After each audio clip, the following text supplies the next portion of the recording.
Hello. Okay, let's see.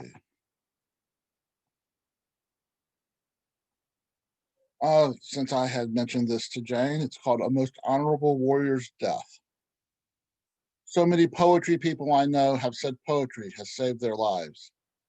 The same story is told in a million different voices around the world.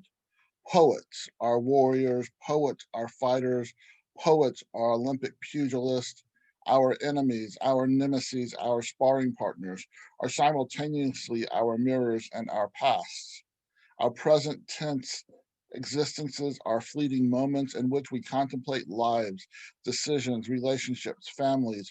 Our words run through veins to hearts and through nerves to brains. We spit them out as poetry, exposing them to the elements, sending them to a glorious death memorialized on page to be read both out loud and in silence, not only by us, but also others who have experienced pieces of our lives in their separate lives.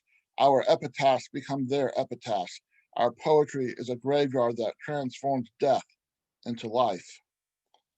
This is called Lulu's Liberty Bell Moment. Marlena received a $2,512 rescue bill from the town office. It seems her cat Lulu caused quite a stir in the picturesque California seaside village when it found its way to the top of the abandoned Mission Bell Tower and got its claws stuck in the pull rope.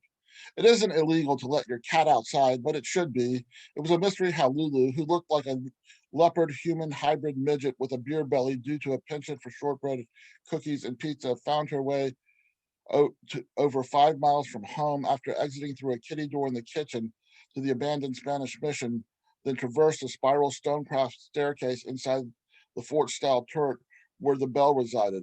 Lulu couldn't resist extracting her claws into the woven hemp masterpiece before her. It reminded her of Marlena's fancy silk taffeta curtains with ropey trim. The tough old, partially petrified bell pull grabbed hold of crazy Lulu's claws. She wriggled and wriggled to no avail, causing the ancient bell to wake the entire town at 2:36 a.m. for over an hour and a half.